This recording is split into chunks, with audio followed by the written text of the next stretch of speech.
Okay, I'm going to finish up our lesson on hyperbolas. So find this graphing page. The graphing ones you'll see are not too difficult. So we're going to start by getting it into the standard form, which means I'm going to be dividing everything by 64. Again, very conveniently, my numbers work out rather nicely. So we have x squared over 16 minus y squared over 4 equals 1. Now remember, it doesn't matter which number is bigger, like it did for the ellipses to help us decide which way it's oriented. You look at which one comes first because we're subtracting the y squared term, and remember that order matters with subtraction. So we end up knowing that this one is going to be oriented this direction. So you want to keep that in mind because remember, when you're kind of building this, the initial steps are going to be identical. So this is centered at 0, 0. So here's my center. From that point, I'm going to take the square root of 16. So the square root of 16 is 4. So I'm going to go 4 each direction.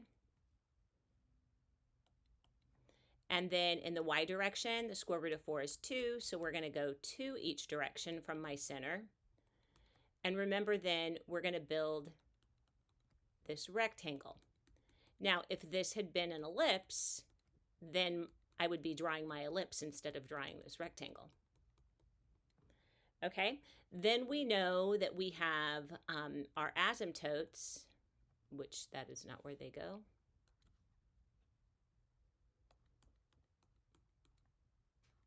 So we have our asymptotes that we can draw.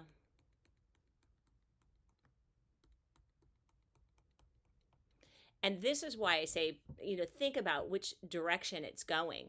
So we know that my vertices are here and here, and we know that it's opening this direction, and then we use our asymptotes to kind of guide us. If we needed more accuracy, then we could, plug in a x and y value. We could find a little bit more accuracy. But anyway, so that would be our graph. Sorry, it's kind of hard when I do it on here to make sure my lines are smooth. So for this next example, again, because the x squared term is first and I'm subtracting the y squared term, I know it's going to be opening in this direction. But this time my center has been shifted. So it shifted to 2, 1. So this is my center. From that point, I'm going to go 2 in the x direction. So I don't know why I put little x's there. It doesn't really matter. I'm just marking those. And then in the y direction from my center, I'm going to go 4, the square root of 16. So it's going to be here and here.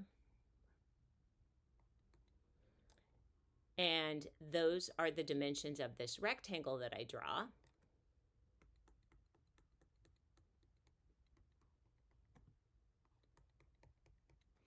And then I'm going to get my asymptotes. The asymptotes will go through the center.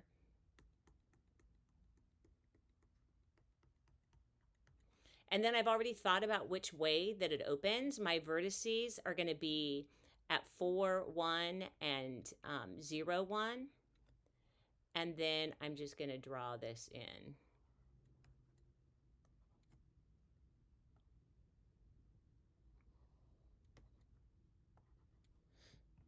Okay, now if I needed to find, the foci or the vertices, like I can tell from looking at my picture where the vertices are, then I could also make the calculations I need to find the focus or the foci and do all that. But here we were just asked to graph it.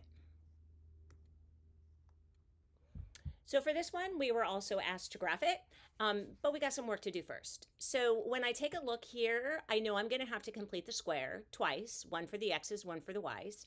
I also know that I am subtracting this x squared term, so I know that this time it's going to be oriented in the vertical direction, so I'm expecting to see a graph that looks something like that. So when I do this, I'm going to gather up the terms that go together. So I'm going to have 9y squared minus 18y. Then I'm going to put minus 16x squared minus 32x equals 151. So I'm just kind of getting everything in the right order and in the right place. Now I'm going to set this up. I am going to have to factor out that 9. So I'll have a y squared dividing by 9 here gives me minus 2y. Then I'm going to have plus blank for completing the square, minus, factor out the 16, and we're going to get x squared plus, be careful there, 2x. Here, I'm going to fix this. I was writing too big. Plus blank equals 151 plus blank plus blank. All right, so now I've got it set up to complete the square. So I take half of the middle term as a negative 1, square it, you get a positive 1. But remember, I'm really adding 9, so I put a 9 here. Then half of 2 is 1, square it, you get 1.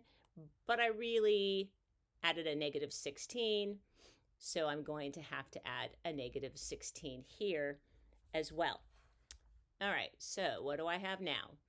9 times y minus 1 quantity squared plus, minus 16 times x plus 1 quantity squared. And if you do the math over here, very conveniently, we get 144, which, the numbers are going to work out nice. I would call this a textbook problem. When you get to do some application problems in real life, remember, math is messy. So a next step is going to be to divide everything by 144. So when I do that, I now have 9 goes into 144 16 times. So we get y minus 1 quantity squared over 16 minus x plus 1 quantity squared over 9 equals 1. So now I know my center is negative 1, 1. Careful, they're switched around there. And we already talked about how it was oriented. So I'm going to mark my center. So all this work was now the rest of it's easy. So we're going to mark the center. From the center in the y direction, square root of 16 is 4. So I'm going to go up 4 and down 4. In the x direction, square root of 9 is 3. So now that I have that information, I'm going to draw the dimensions of this rectangle out.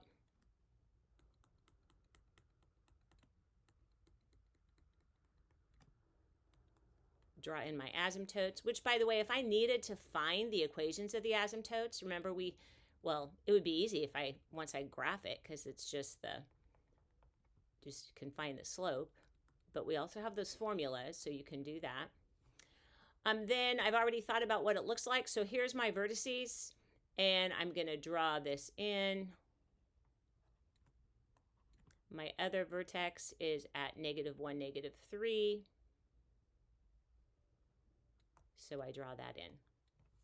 And there we have it. So now we are given some information, and we are asked to write the equation of the hyperbola. First of all, as soon as I see, the center is 0, 0, and they tell me the vertex. So what I would do is I'm going to kind of think about that. All right, well, here's 0, 0. And if this is a vertex, then it's got to be going this direction. So now I know that the x squared term is going to come first. So I'm going to write that down. These are our notes.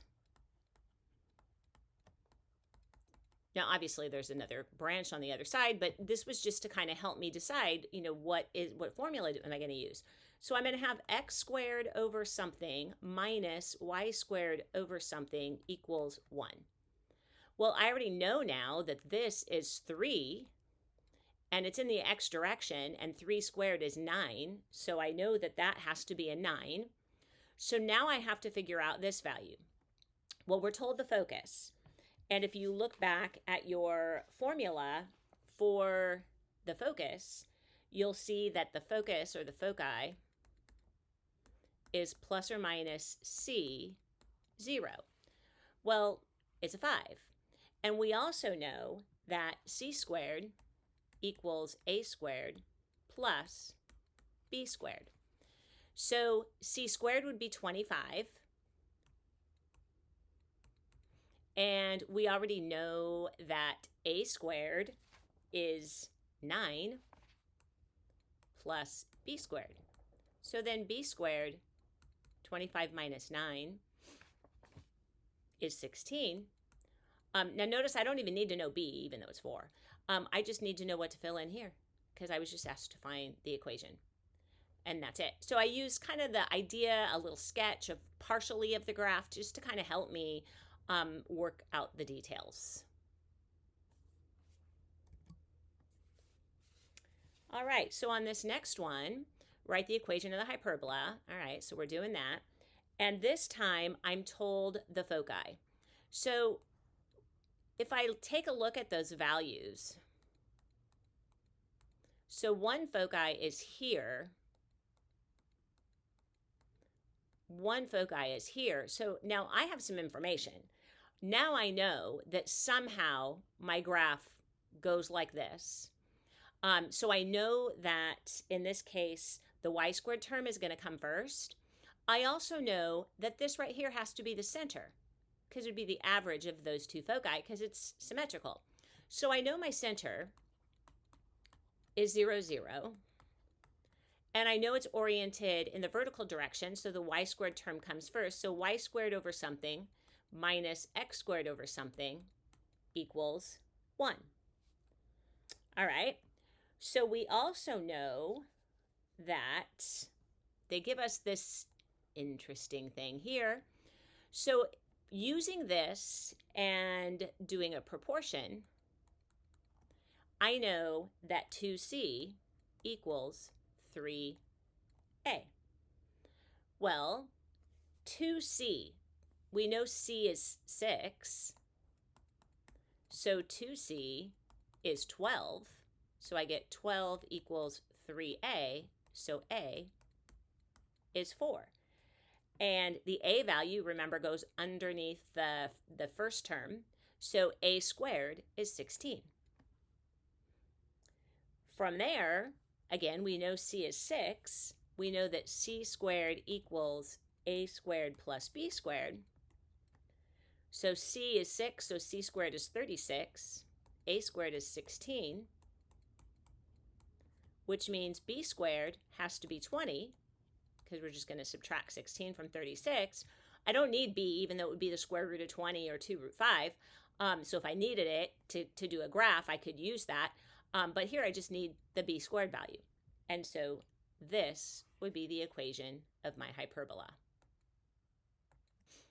So this is the last example that we're going to do from our packet. So this time we're given the graph of a hyperbola and we're given its asymptotes, not the equations, but we're shown where they are.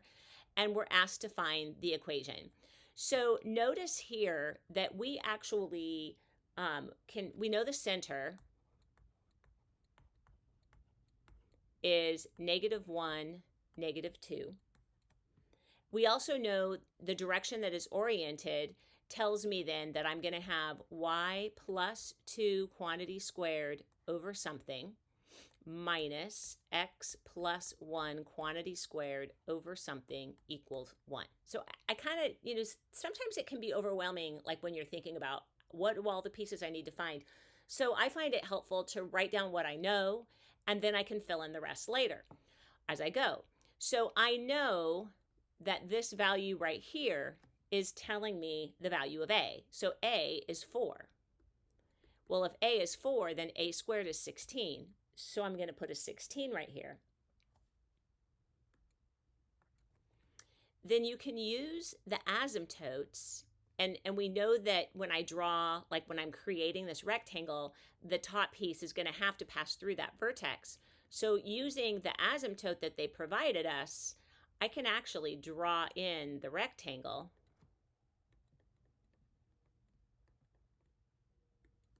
Would have been a little hard. If they hadn't given me the asymptotes, it'd be a little harder to tell exactly because the asymptotes have to pass through that corner of the rectangle. So that's why I could build it. I'd have to use some maybe different strategies, plug in a point to find, if that were the case. But here, because they gave me those asymptotes, I could draw that.